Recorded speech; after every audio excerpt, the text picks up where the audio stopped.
Estamos en el curso básico de investigación y publicación dirigido a los residentes de ginecología y obstetricia. Vamos a hablar ahora sobre hipótesis y objetivos. Esta es la parte inicial de cualquier trabajo y va a ser una charla sencilla y sobre todo de tener claros los conceptos. Cualquier investigación es al fin y al cabo una pregunta que nos hacemos. ¿Es la cesárea más efectiva que el parto? ¿Cuál es el mejor tratamiento? ¿Por qué sale el sol? ¿A qué huelen las nubes? Cualquier cosa de investigación no deja de ser una pregunta que nos estamos haciendo y toda la metodología, todo el diseño del experimento, todo lo que hagamos después simplemente es la manera que tenemos de intentar conseguir esa respuesta. La pregunta nos va a determinar todos los demás aspectos, que es cosa bastante lógica.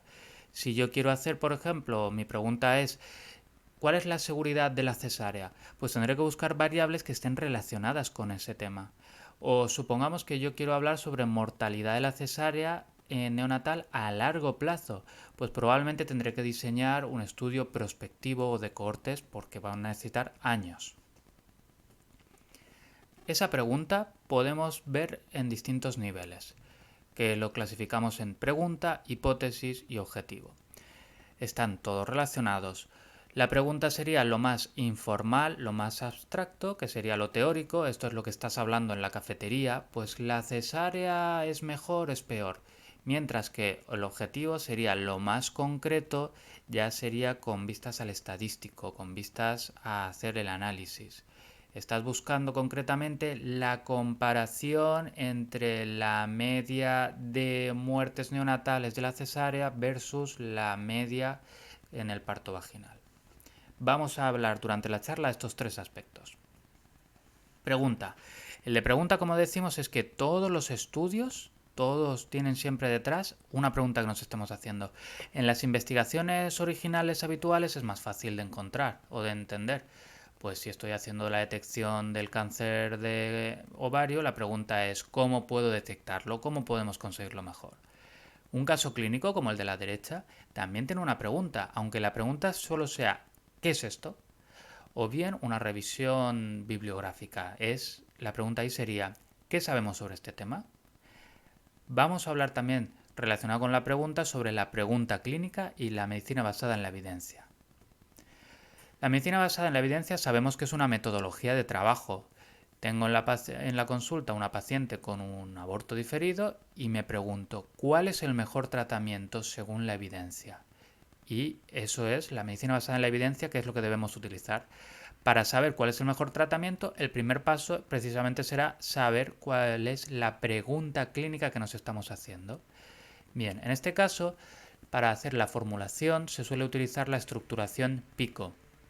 Como vemos es paciente, intervención, comparación, resultado. Perfecto, es una forma simplemente de poder determinar qué pregunta nos hacemos.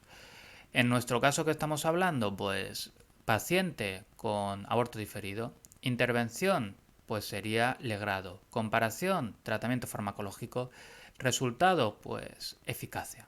¿De acuerdo? Muy bien. Seguimos al siguiente nivel. La pregunta que teníamos en cafetería sobre la cesárea, el problema, el dilema, como queramos llamarlo, está muy bien para la cafetería, pero si luego queremos hacer un estudio yo necesito centrarlo. Entonces, vamos a plantearnos una hipótesis de trabajo. Mi hipótesis puede ser la cesárea es más segura que el parto. Perfecto. Ya con eso voy a ponerle una dirección al trabajo, ya sé por dónde voy a tener que ir.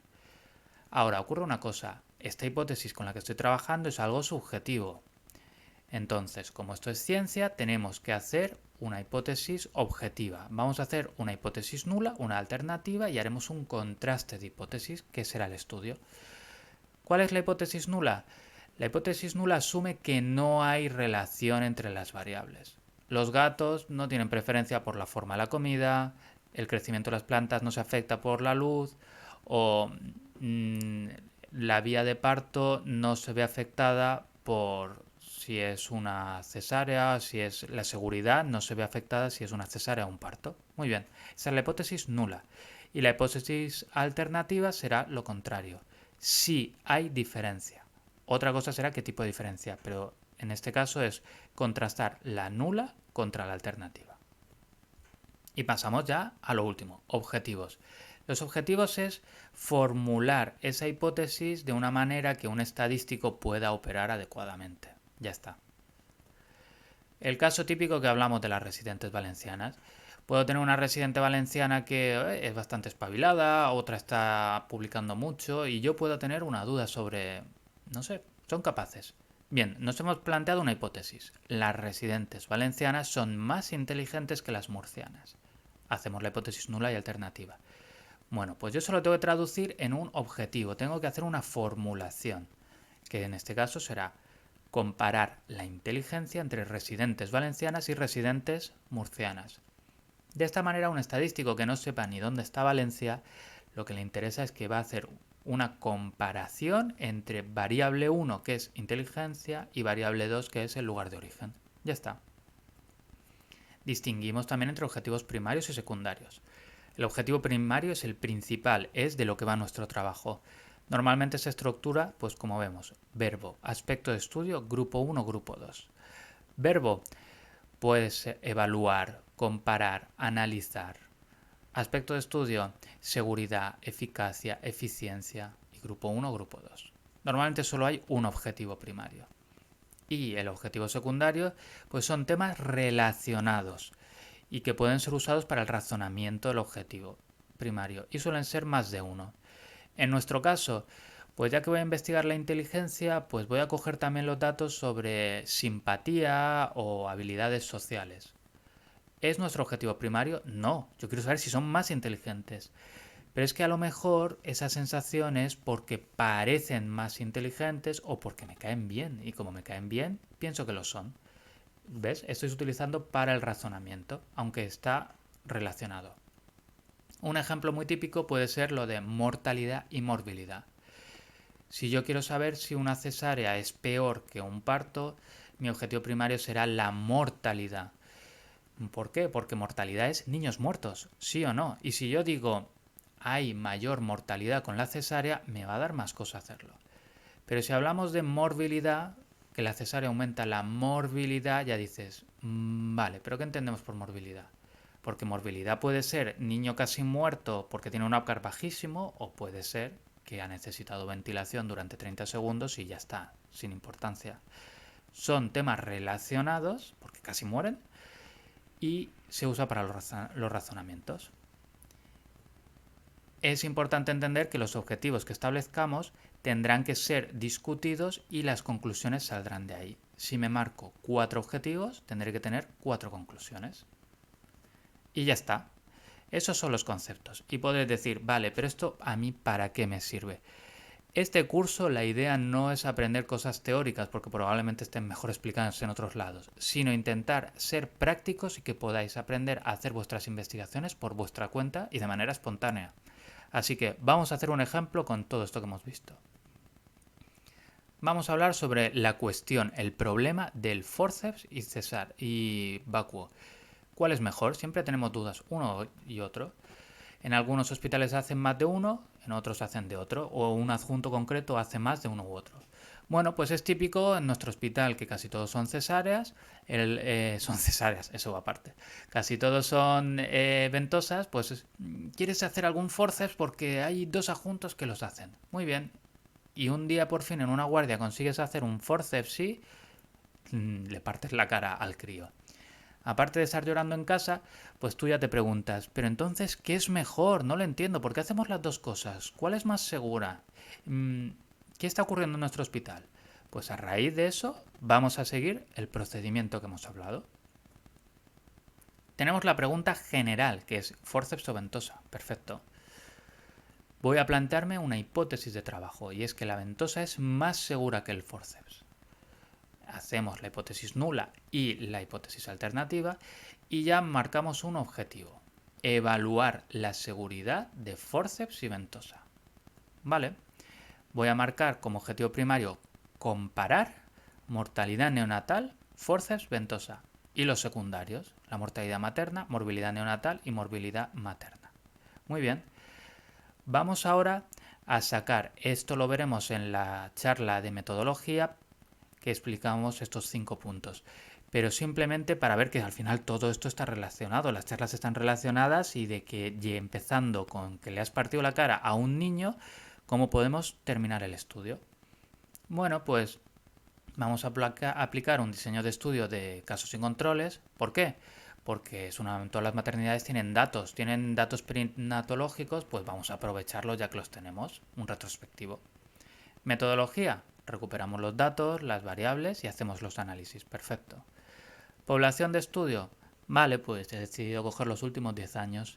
Voy a sacar las pruebas de parto no exitosas, quito la doble instrumentación, a veces pongo una ventosa y luego un forceps, pues eso lo quito.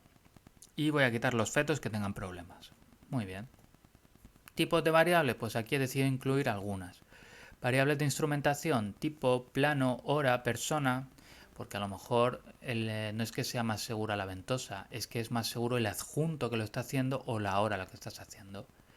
Variables de mortalidad, luego definiríamos las de morbilidad, haríamos la lista y ya está. Y según esas variables, pues haríamos los test estadísticos correspondientes. Perfecto.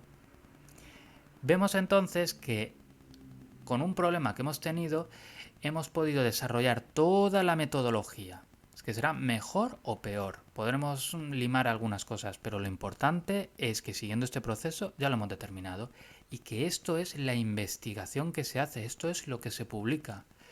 A raíz de esto, obviamente esto lo iba a publicar alguien, pues nos metemos en PubMed y vemos que en el 2004 hay un estudio que trata de algo de esto, publicado en el Obstetrics. Obstetrics, que es la revista número 1 de ginecología del mundo, generalista.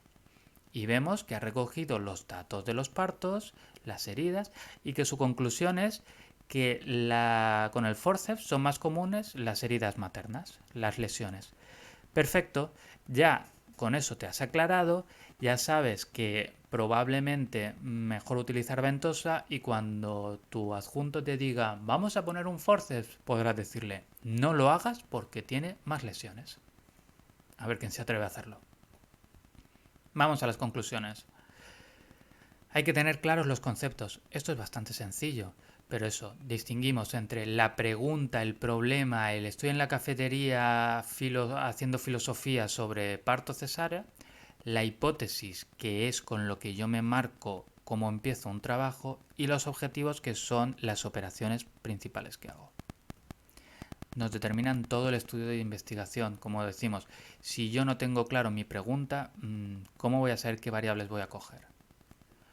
Y por último, seamos sistemáticos, usemos esto que estamos viendo. No empecemos la casa por el tejado. Es muy típico que cojamos alguna base de datos porque tiene miles de pacientes y algo habrá y empezamos simplemente a parear los datos unos con otros y algo saldrá. No, hagamos como en el ejemplo de arriba abajo, ¿de acuerdo? Y esto es todo. Ya sabes, explora por tu cuenta. Cuando cojas y veas estudios, mira cuáles son los objetivos porque los señalan. Pregúntate cuál es la pregunta o la hipótesis con la que está trabajando. Y también pregunta a tus compañeros qué es lo que hacen ellos o qué es lo que están investigando. ¿De acuerdo? Pero sobre todo, toda esta metodología usadla que para algo está. Y ya está. Hasta luego.